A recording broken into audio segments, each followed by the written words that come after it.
Em Lucas capítulo 24, no versículo 1. No primeiro dia da semana, de manhã bem cedo, as mulheres levaram ao sepulcro as especiarias aromáticas que haviam preparado.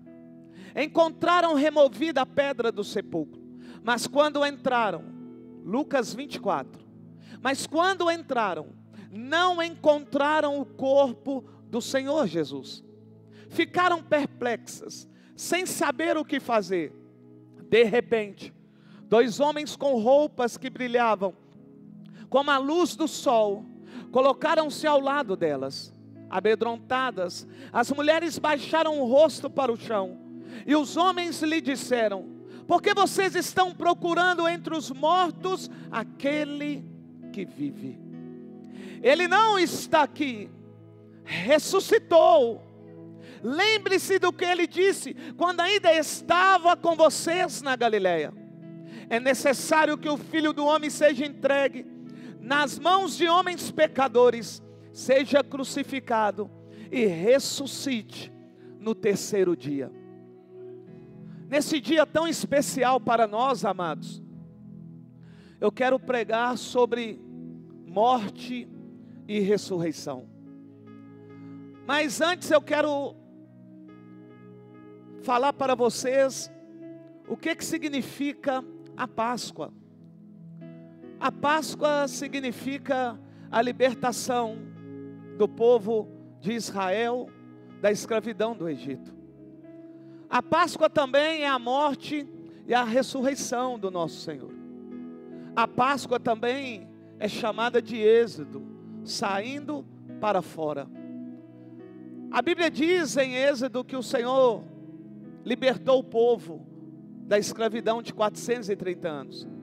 E após essa libertação, o povo então, ordenado pelo Senhor, vai celebrar a Páscoa. Então o significado da Páscoa não é o coelho. O significado da Páscoa não é esse ovo de Páscoa caríssimo que você comprou. R$150, R$200, R$90. Porque até hoje, né? O ovo de Páscoa que é bom é caro e tem que ser de marca, não é isso? Mas a Bíblia nos ensina que não foi coelho que morreu. Também não foi coelho que se comeu. Quem morreu foi Jesus. Quem ressuscitou foi Jesus. Agora no Antigo Testamento o que se comeu foi o cordeiro. E o sangue desse cordeiro foi passado nos umbrais das portas, para que o anjo da morte não entrasse. Mas hoje eu vou falar sobre morte e sobre ressurreição. E o que é uma morte? A morte, ela é, ou tem o significado, o fim de todas as coisas. A morte significa o fim de todas as coisas. Pastor, o que significa ressurreição? Ressurreição significa ressurgir. Ressurreição significa voltar à vida. Eu quero o máximo da sua atenção para você entender. A palavra do Senhor diz que o homem, ele vai transgredir uma ordenança do Senhor. O pecado, amados irmãos, ele é a transgressão da lei. O pecado é o ato de desobediência minha e sua. A Bíblia diz que o Senhor havia ordenado o homem a não comer do fruto da árvore do conhecimento do bem e do mal. Porém esse homem come, comendo ele está transgredindo. E nessa transgressão, esse homem por nome de Adão, ele vai atrair para a sua vida a morte. Vou repetir. Quando Adão peca, ele está atraindo para a sua vida a morte. Quando eu e você, quando nós transgredimos a lei do Senhor, o que nós estamos atraindo para nós é a morte. É o distanciamento. É a separação da presença de Deus, da glória de Deus. Quando eu e você, quando nós transgredimos a lei do Senhor, o que nós estamos atraindo para a nossa vida é a possibilidade. Por que possibilidade? Porque se houver arrependimento, há possibilidade, mas se não houver arrependimento, o que nós estamos atraindo para nós é a morte eterna. Não brinque com uma transgressão, não brinque com o pecado, não brinque com o desejo desordenado por nome de cobiça, porque uma vez esse desejo praticado, ele gera morte. E Paulo vai dizer que o salário do pecado é a morte. Adão então vai atrair para a sua vida a morte. Adão está dando um fim à vida através de um pecado. Agora aquele homem que tinha a eternidade, ele não vai ter mais. Aquele homem que não tinha durabilidade de vida, agora vai ter um tempo de vida. E para que esse tempo de vida se prolongue ou ocorra na sua vida como Deus determinou, esse homem vai ter que honrar pai e mãe. Uma outra ordenança do Senhor. Então, para que eu e você, para que nós vivamos segundo a palavra do Senhor, nós precisamos obedecer esta ordenança do Senhor. Qual, pastor? De honrar pai e mãe, para que os seus dias sejam prolongados na terra. Então, se nesta manhã eu tenho aqui pessoas que não honram pai e mãe, eu não tenho uma notícia boa para você. Porque assim como Adão pecou, você também está pecando. E uma vez que você está pecando, o que você está atraindo para a sua vida é a morte. E essa morte pode ser física. Essa morte ela pode ser espiritual. E o pior, essa morte pode ser eterna. Então, se existe também um dia adequado para você colocar em ordem a sua casa, esse dia é hoje. Deus está te dando a oportunidade hoje de colocar a sua casa em ordem. Ao invés de você dar a sua mãe e seu pai ovo, libera o perdão. Reconheça a autoridade do seu pai e da sua mãe sobre a sua vida. Pare de questionar a maneira e a forma como a sua mãe vive. Ei, cabe a mim e a você como filho honrar pai e mãe. Honre o seu pai e a sua mãe, para que os seus dias sejam prolongados. Adão peca, desobedeceu, transgrediu, e agora esse homem tem um tempo de durabilidade. O homem agora vai sofrer morte física, o homem agora vai sofrer morte espiritual, o homem agora vai ter a morte eterna. Consequência essa de uma transgressão, conhecida como pecado. É através da desobediência que vem o pecado. E o pecado agora, ele tem poder de matar fisicamente e espiritualmente. Agora ouça. Vendo Deus que Adão atraiu para si a morte, Deus agora vai fazer algo. E o que Deus vai fazer? Deus vai dar ao homem a oportunidade de ter de volta a vida. Eu vou repetir. Vendo Deus que Adão desobedeceu a sua ordem, a Bíblia diz que Deus desce no jardim. Deus é onisciente, onipresente, onipotente. Deus viu tudo que Eva fez, a serpente fez e Adão fez. Mas nem por isso Deus deixou de descer no jardim do Éden. Ele desce, e descendo no mesmo lugar, ele não vai encontrar no mesmo lugar Adão. Mesmo Deus sabendo da transgressão de Adão, a Bíblia diz que Deus vai andar pelo jardim no Éden, à procura de Adão. Até parece que Deus não sabe aonde Adão está, mas Deus é onisciente, onipresente e onipotente. Deus é sabedor de todas as coisas, mas a Bíblia diz que ele está andando. A Bíblia diz que Adão, o pecador, está ouvindo os passos do Senhor no jardim no Éden. A Bíblia diz que esse Adão, mesmo ouvindo, está escondido. A Bíblia diz então que Deus começa a gritar por Adão. A Bíblia diz que o Senhor vai dizer: aonde estás, Adão? Adão está em silêncio, até que na terceira vez, Adão sai do esconderijo que ele estava, atrás de uma árvore, e vai dizer ao Senhor: pequei contra o Senhor.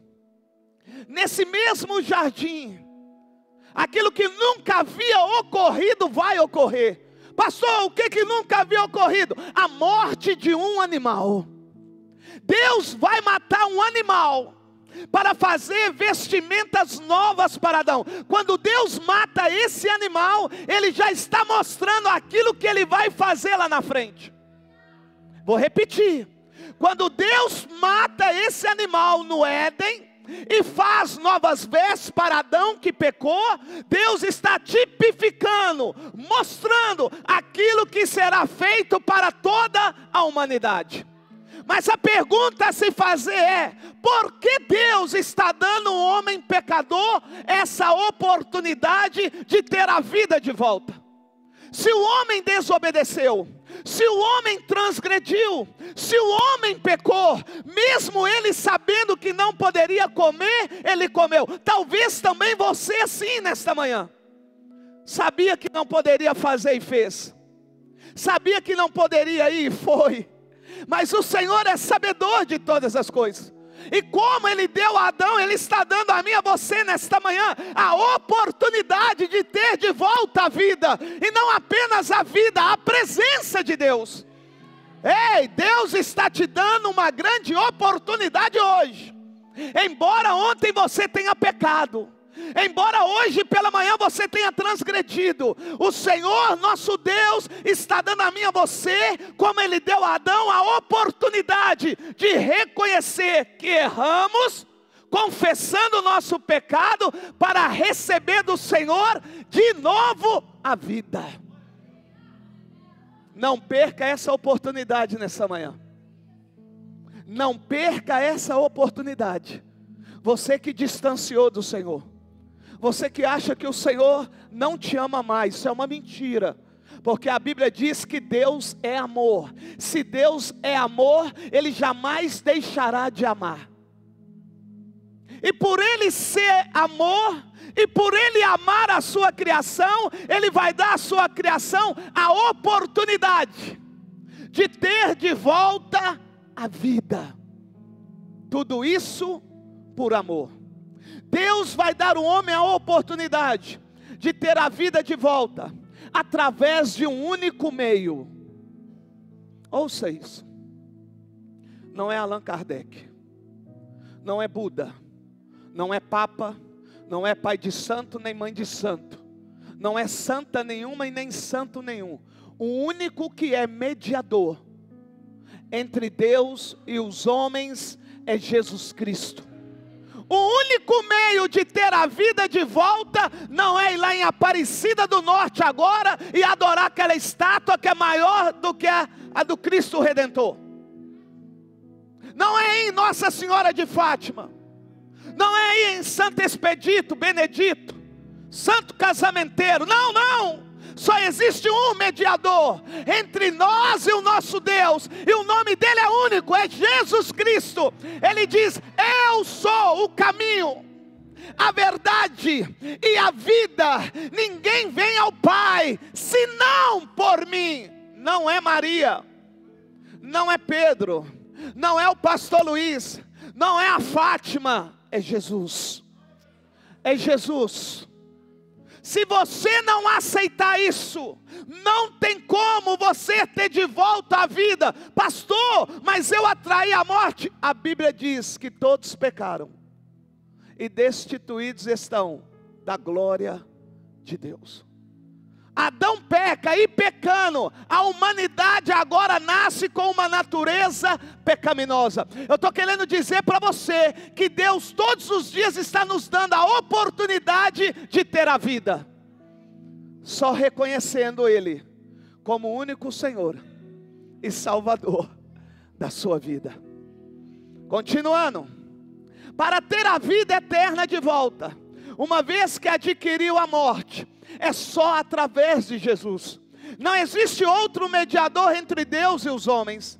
Porém, para Jesus ser o único meio, Jesus vai vir à terra como homem, embora não deixasse de ser Deus.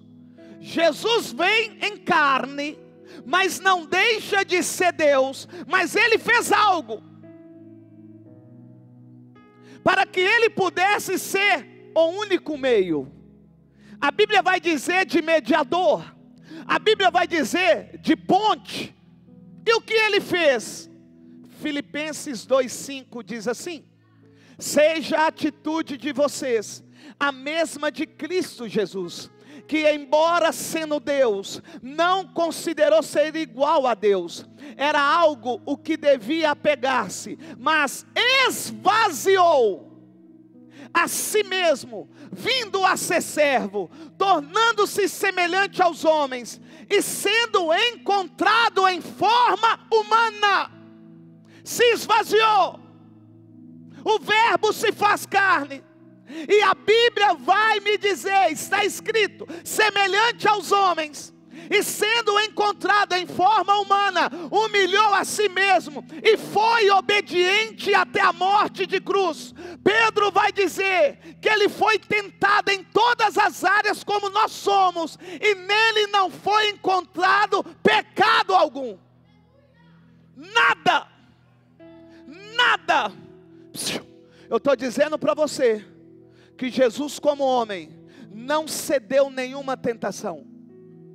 Jesus não pecou na mente, Jesus não pecou no olhar, Jesus não pecou em palavras, Jesus não pecou em ações, atitudes e comportamento, nem em vestimenta. Jesus foi santo, obediente até a morte de cruz. E quando Jesus vem, Ele vem com um propósito. Qual é o propósito, pastor? Propósito de morrer e ressuscitar. O propósito de Jesus é vir para morrer, mas não morrer como Adão. Adão morreu espiritualmente por quê? Porque ele atraiu para si a morte, o pecado, a transgressão. Jesus não. Jesus vai morrer por outro motivo, e o motivo a qual Jesus vai morrer é por amar a mim e a você.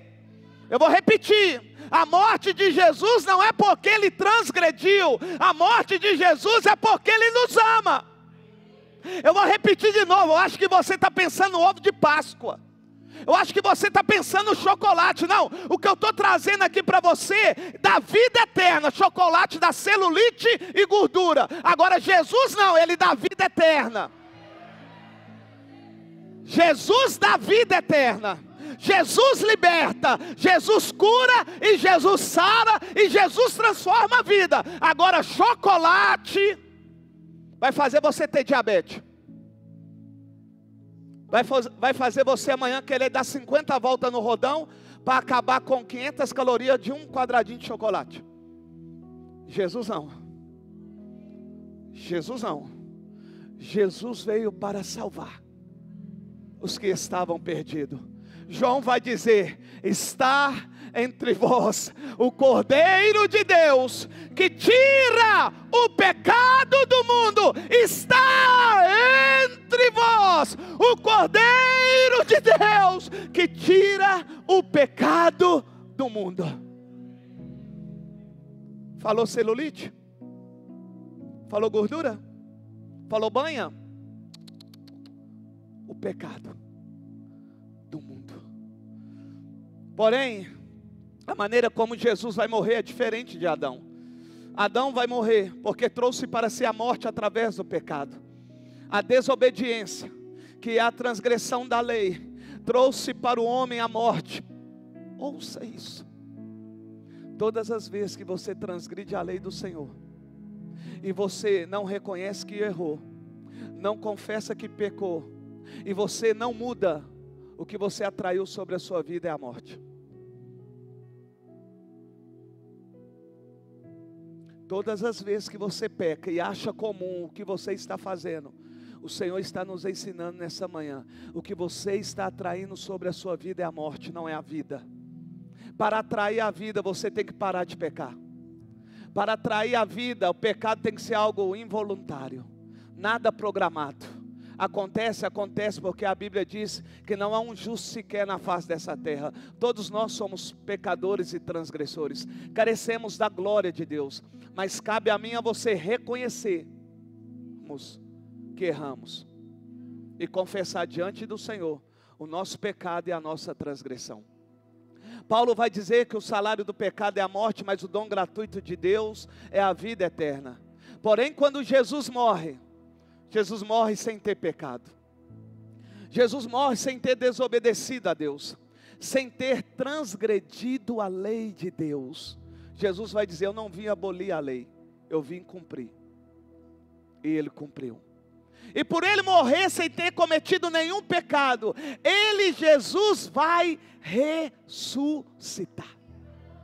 Por Ele não ter cometido nenhum pecado, porque o pecado trouxe a morte. Então Jesus não peca, e não pecando, Jesus vai mostrar algo para a morte. Olha isso aqui, 1 Coríntios capítulo 15, versículo 55. Onde está a morte, a sua vitória? Eu vou repetir: onde está a morte, a sua vitória? Onde está a morte, o seu aguilhão? O aguilhão da morte é o pecado, e a força do pecado é a lei. Jesus está dizendo: ó morte, encontre em mim o aguilhão do pecado. Ó morte, olhe para mim e vê alguma desobediência em mim, vê em mim alguma transgressão. Eu fico imaginando a morte olhando para Jesus. Não tem, não tem, não tem, não tem. Eu olho para a mente dele, não tem. Eu olho para os lábios dele, não tem. Eu olho para o ouvido dele, não tem. Eu olho para os olhos e não vejo nada. Olho para o corpo e também não encontro nada.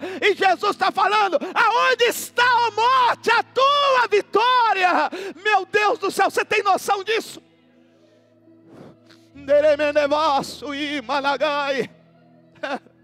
Oh, o aguilhão da morte é o pecado, e a força do pecado é a lei. Jesus está dizendo: olha para mim, morte, vê se encontra em mim algum aguilhão. Olha para mim. Adão atraiu você, mas eu, o Senhor, vou acabar com você. Eu, o Senhor, vou acabar com você. A Bíblia diz então que Jesus não pecou. A morte então não tem poder sobre Jesus. A morte não tem poder sobre Jesus.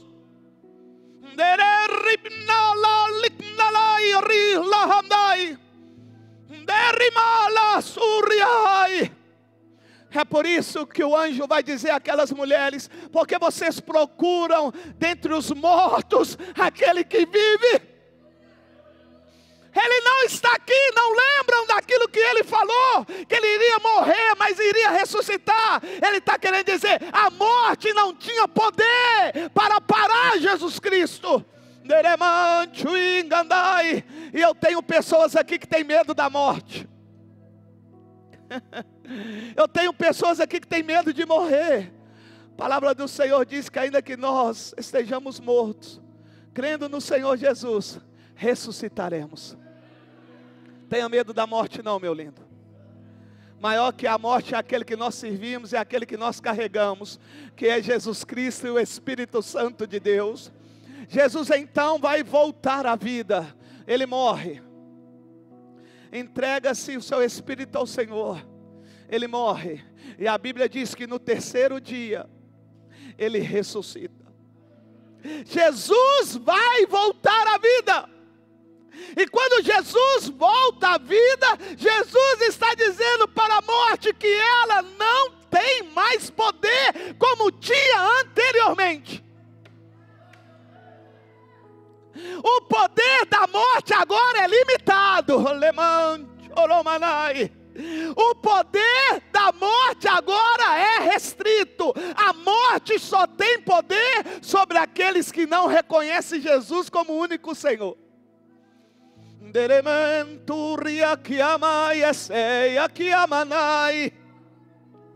Se você não recebeu Jesus como único Senhor da sua vida, eu estou dizendo para você que a morte continua tendo pleno poder sobre a sua vida.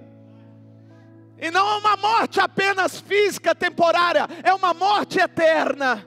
É morar com Satanás eternamente. Se você não reconhece Jesus como único Senhor, como único Deus, como único caminho, como única verdade, o que te espera é o inferno, é a morte eterna. Mas se você reconhecer que Ele é o Senhor, se você reconhecer que Ele é o Senhor, a Bíblia diz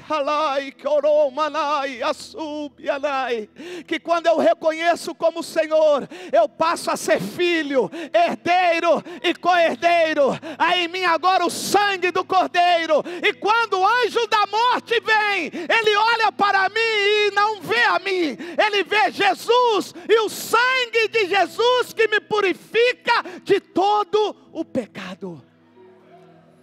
Eu estou convidando a você. Eu estou convidando a você a reconciliar com o Senhor. Eu estou convidando a você a voltar para Jesus. Eu estou convidando a você a largar essa idolatria, como um dia eu larguei. Eu estou convidando a você a deixar as imagens de escultura e servir o único Deus verdadeiro e vivo, como um dia eu fiz dentro da minha casa. Eu estou convidando a você a ser ousado, a ser corajoso. Eu estou convidando a você a renunciar à herança.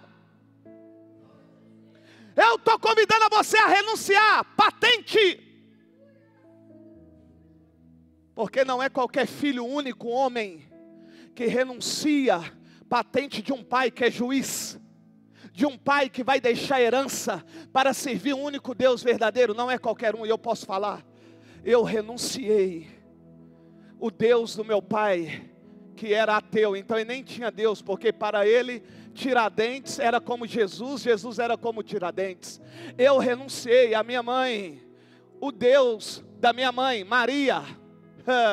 Eu renunciei um Deus da minha mãe, Iemanjá. Eu renunciei a minha parentela, quando eles se reúnem para invocar na Umbanda, na Quimbanda, no Candomblé. Eu renunciei.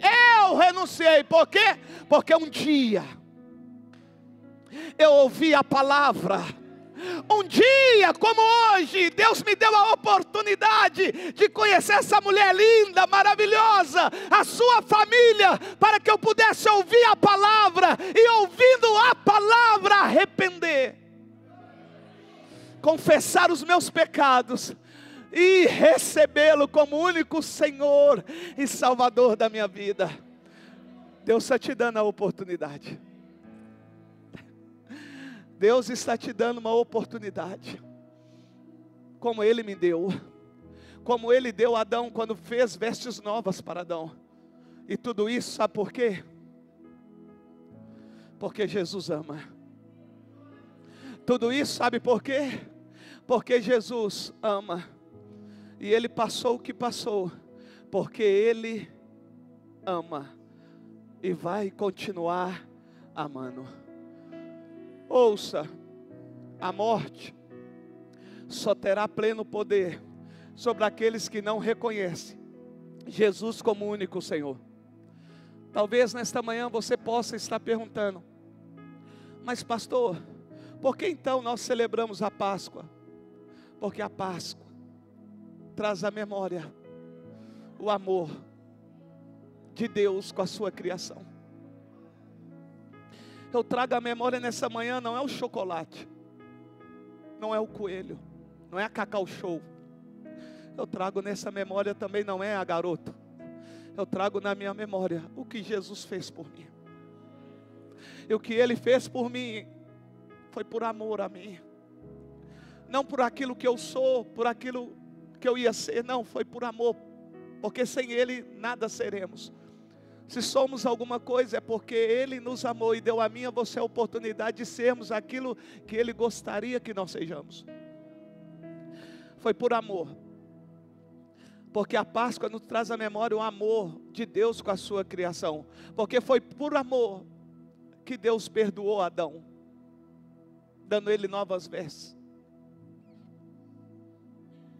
Foi por amor que Deus levantou Moisés para fazer o povo sair para fora do Egito. Também foi por amor que Deus ordenou a Moisés ir até Faraó e pedir a Faraó para deixar o povo ir embora. Também foi por amor que Deus ordenou a Moisés: Moisés, fala para o meu povo matar um cordeiro, pegar o sangue desse cordeiro e passar nos umbrais das portas, cada um da sua casa. Porque, Moisés, eu agora decidi matar todos os primogênitos, é a 10ª praga. Agora vocês sairão, porque eu mostrarei, Moisés, a esse povo quem eu sou. Eu não sei se você sabia, mas a ordem do Senhor para passar o sangue nos umbrais da porta é porque o povo egípcio era muito supersticioso.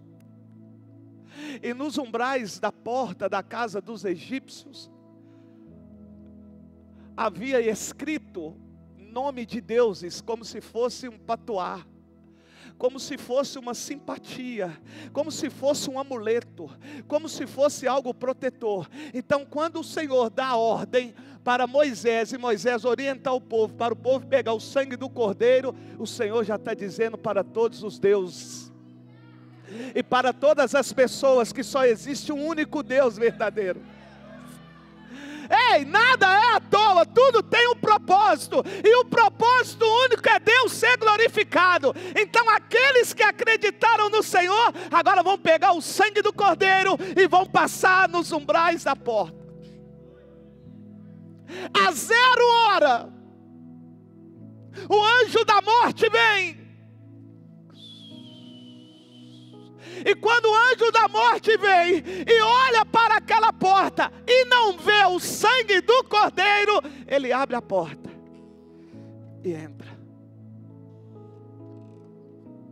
e mata o primogênito. Mas quando o anjo, mas quando o anjo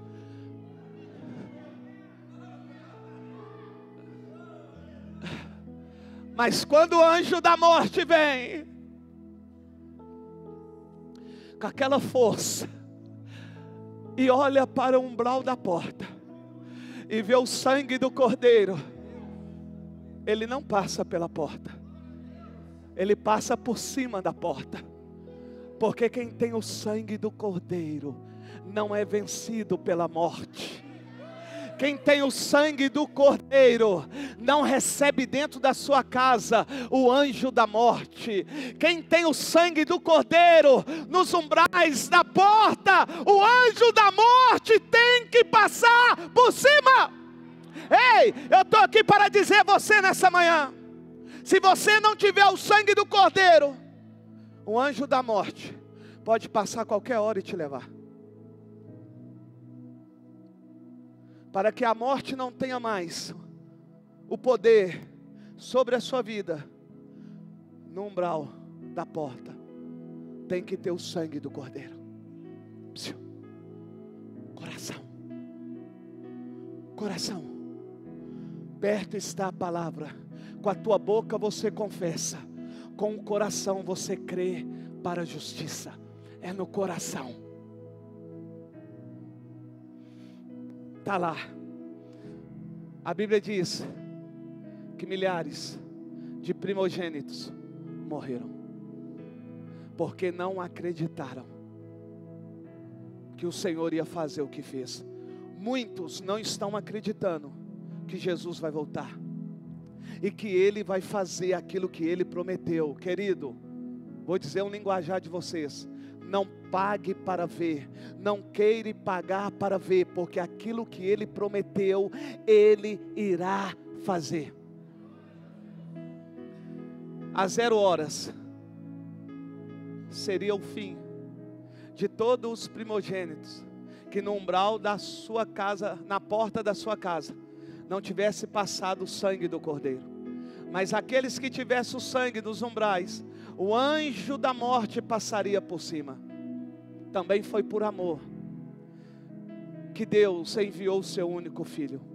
Porque Deus amou o mundo de tal maneira que enviou o seu único filho para que todo aquele que nele crê não pereça, mas tenha vida eterna. Foi por amor que Jesus Cristo Nazareno sofreu por você. Foi por amor a você que Ele recebeu coroa de espinhos, pregos nas mãos e nos pés, e uma cruz pesando 130 quilos. Cruz essa que Ele não merecia, mas que era minha e sua. Foi por amor. Foi por amor que Ele aceitou o seu sacrifício perfeito. Foi por amor que Ele foi o Cordeiro Pascual. Foi por amor também que Ele foi esmagado pelo próprio Pai, por amor a mim e a você, porque quem era para ser esmagado era nós. Mas Ele se colocou em nosso lugar, porque Ele nos ama. Ele não deixou de amar, Ele nos ama, continua nos amando. Porque Ele diz: ainda que vocês sejam infiéis, eu permaneço fiel. Pai, Pai, por que me desamparaste? Por que me desamparaste? Foi por amor que Ele agora, ressuscitando, ressurgindo, devolve a vida àqueles que o aceitam como único Senhor da sua vida. Tudo isso por amor. Deus te trouxe aqui nessa manhã para dar a você mais uma oportunidade. Oportunidade que o homem não vai te dar, mas Jesus te dá. Nessa manhã Jesus está dizendo para você, querido, que se você não tiver o sangue do Cordeiro, se você não crê que Ele ressuscitou, vai chegar um dia que a trombeta vai soar. E aqueles que morreram, não em Cristo, mas em Maria, em Tiago, em João, em Luiz, em Edneia, em Zito, em Hélio, em Caio, em Renata. Aqueles que morreram com Enxu, Maria Padilha, Zé Mulambo, Tranca Rua, Preto Velho, Nega Véia. Aqueles que morreram com Zeca, meu Deus do céu, casamenteiro, meu Deus do céu, não vai ressuscitar.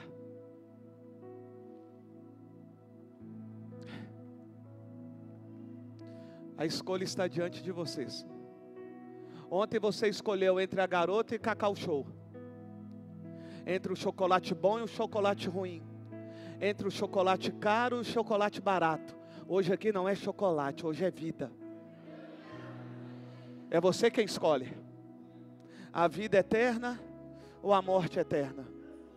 É você que escolhe ter o sangue nos umbrais ou não ter o sangue do Cordeiro sobre você.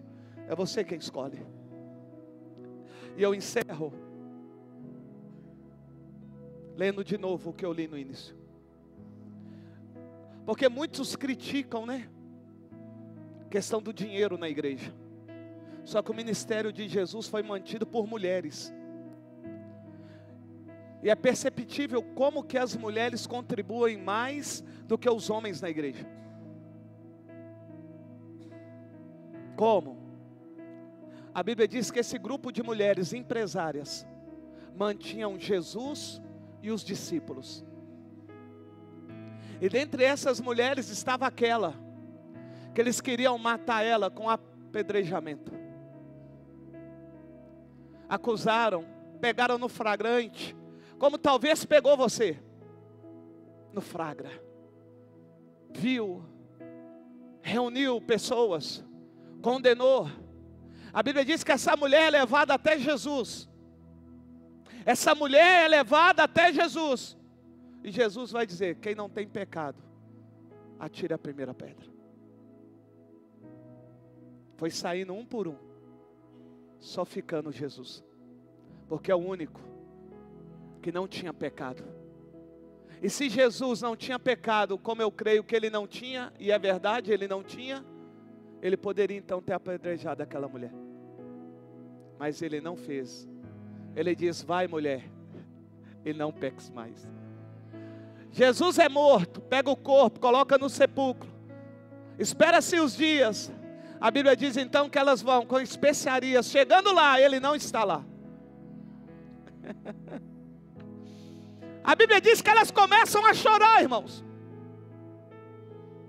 Porque a pior coisa da vida não é perder casa, filho, esposa, não é perder bens materiais, não. A pior coisa da vida é perder Jesus. Talvez você não tenha dimensão disso, mas a pior coisa que nós deveríamos temer é a perca de Jesus. Porque se eu e você, se nós perdermos Jesus, nós estamos perdidos. Podemos perder pai, mãe, esposa, filho, que ele ainda manda o Espírito Santo Consolador para nos consolar. Mas se perder Jesus, não tem o Espírito Santo. Não tem aquele que no momento certo pode trazer a palavra certa, o abraço perfeito, o carinho perfeito. Ei, não queira perder Jesus. Aquelas mulheres então desesperaram. O corpo dele não está aqui, o corpo dele não está aqui, até que aparece. Aqui. De repente, 2 homens com roupas que brilhavam como a luz do sol colocaram-se ao lado delas. Amedrontadas, as mulheres baixaram o rosto para o chão. Os homens lhe disseram: por que vocês estão procurando entre os mortos aquele que vive? Ele não está aqui, ressuscitou. Lembre-se do que ele disse quando ainda estava com vocês na Galileia. É necessário que o Filho do Homem seja entregue nas mãos de homens pecadores, seja crucificado e ressuscite no 3º dia. Então se lembraram das palavras de Jesus.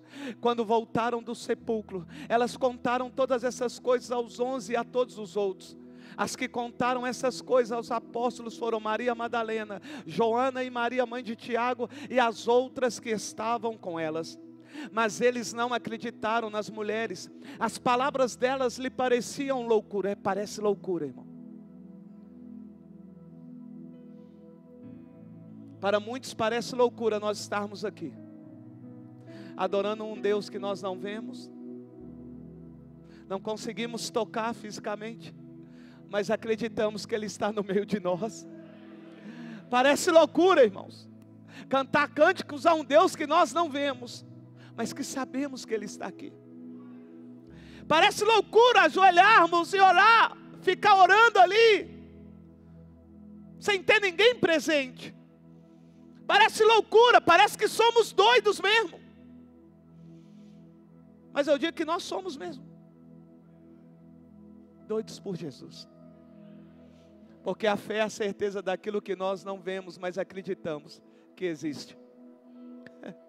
A Bíblia também diz que a fé sem obra é morta. Então a nossa obra está em quando nós nos dobramos diante do Senhor. Pessoas passam para lá e para cá, não vê ninguém, nós estamos lá falando com Deus, que nós acreditamos que está ali, irmãos, nos ouvindo. Mas eles não acreditaram nas mulheres, as palavras delas lhe pareciam loucura. Pedro, todavia, levantou-se e correu ao sepulcro. Abaixando-se, viu as faixas de linho e mais nada. Afastou-se e voltou admirado com o que acontecera. Quando eu estava sentado ali, no período de louvor, eu comecei a chorar porque o Senhor trouxe à minha memória essa passagem aqui, dos discípulos a caminhos de Emaús. Tem pessoas hoje na igreja que ouviu Jesus pregando, viu milagres, viu prodígios, vê maravilhas, narra histórias de Jesus, conta experiências de Jesus, mas não percebe que Jesus está com ele e falando com ele. Isso é sério, irmãos. Jesus andou um caminho com os discípulos e eles não perceberam que era Jesus.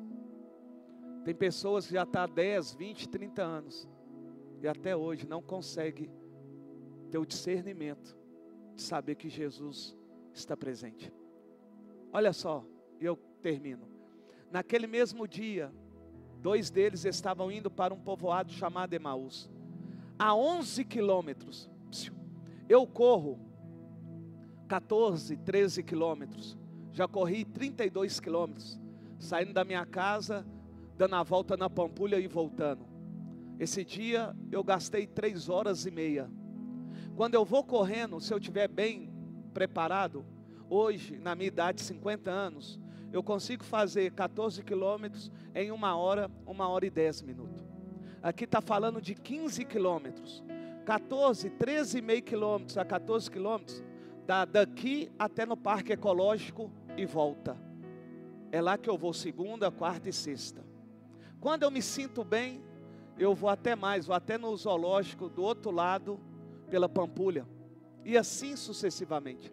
O que eu estou querendo mostrar para vocês?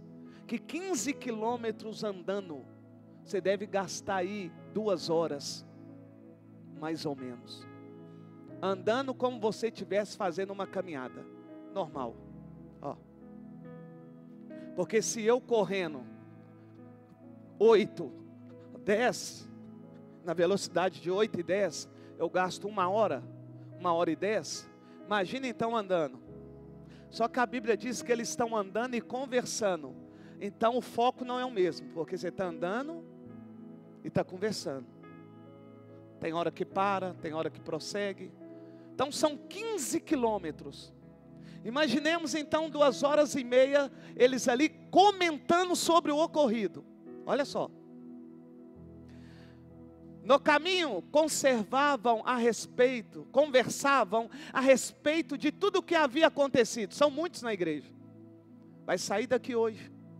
Vão conversar sobre tudo o que ocorreu. Do culto maravilhoso, da pregação. Ouça. Enquanto conversavam e discutiam, o próprio Jesus se aproximou e começou a caminhar com eles. Mas os olhos deles foram impedidos de reconhecê-lo. Ele lhes perguntou: sobre o que vocês estão discutindo enquanto caminham? Eles pararam com rostos entristecidos. Um deles, chamado Cleopas, perguntou-lhe: você é o único visitante em Jerusalém que não sabe das coisas que ali aconteceram nestes dias? Jesus então perguntou: que coisas? Perguntou Jesus. O que aconteceu com Jesus de Nazaré? Responderam eles: ele era um profeta. Sabia quem ele era.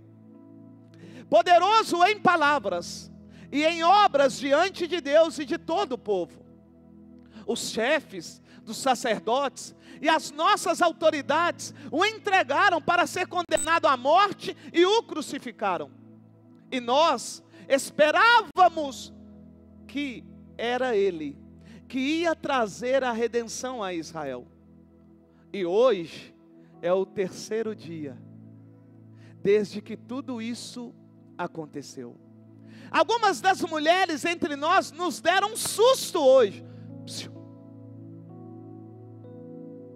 O que eu preguei aqui não é para te assustar. O que eu preguei aqui é verdade. Vai acontecer. É real. Não fique só assustado não, creia.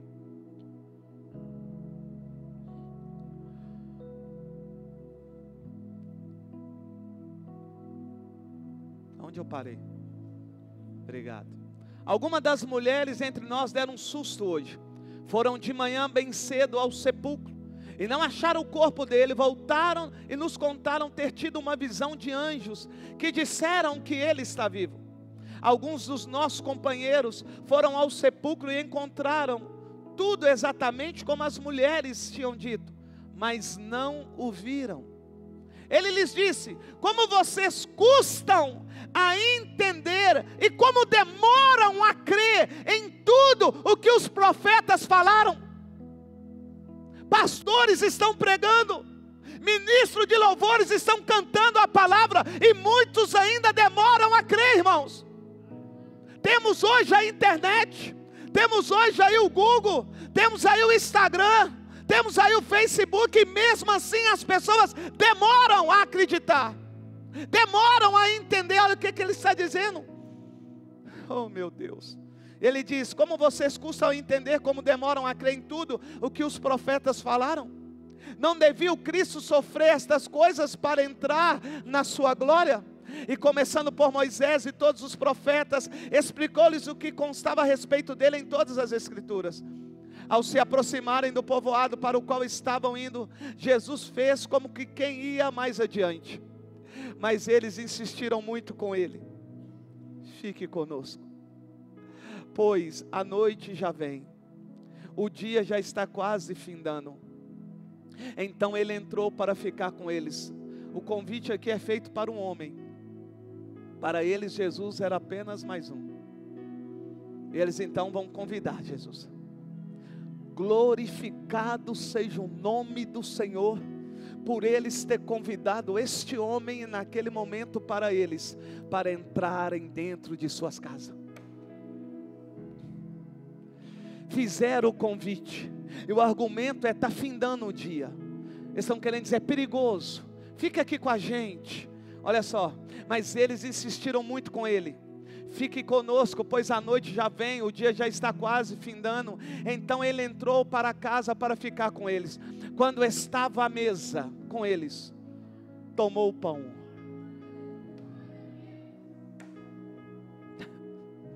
Meu Deus do céu. Tomou o pão. Quando estava à mesa com eles, dentro de casa, assentado, junto com aqueles que o convidaram. Olha o que diz.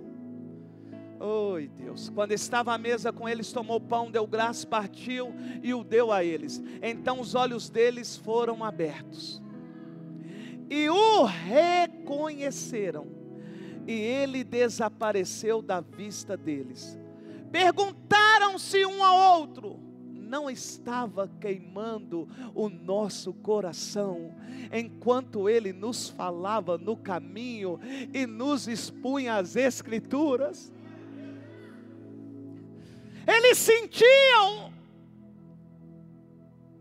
o coração queimava como o seu queima nesta manhã. Está sentindo que a palavra é como um martelo que esmiuça a penha, é como uma espada de dois gumes que causa separação, traz divisão e manifesta a intenção do coração. Não é possível que você não está sentindo queimando. O queimar de um chamado de um pai que ama, de um irmão por nome de Jesus que ama, que está dizendo para você: vem, vem, vem. Não demora muito, é só você crer que eu que estou te chamando. Não é o pastor Luiz, sou eu, o Senhor, que estou te chamando.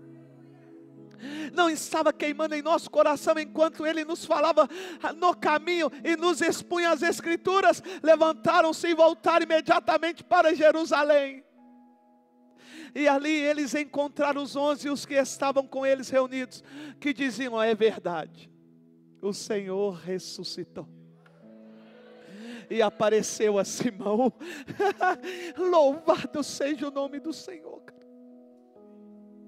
Bendito seja o nome do Senhor. Que por mais ignorantes que nós sejamos, nós convidamos Jesus para entrar dentro de casa. Por mais que os nossos ouvidos não queiram ouvir, os nossos olhos não queiram ver, há de chegar uma hora que quando Ele entrar dentro de casa, nós entenderemos por um gesto dEle, que Ele é quem está presente. Quem está presente nessa casa é Jesus, irmãos. É o Espírito Santo.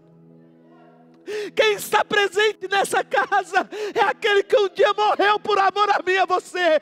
Quem está presente em nós e manifesta através de nós foi aquele que diz: não foste vós que me escolheste, mas eu escolhi a vós, para que vades e dê fruto, o vosso fruto permaneça, a fim de que tudo quanto pedires em meu nome, eu concederei a vocês. Fique de pé no seu lugar. Dá para cantar João 20 aqui e nós damos a bênção apostólica. Meu Deus do céu, Deus é maravilhoso, amados. Que isso. Oh Senhor, eu te glorifico, Pai.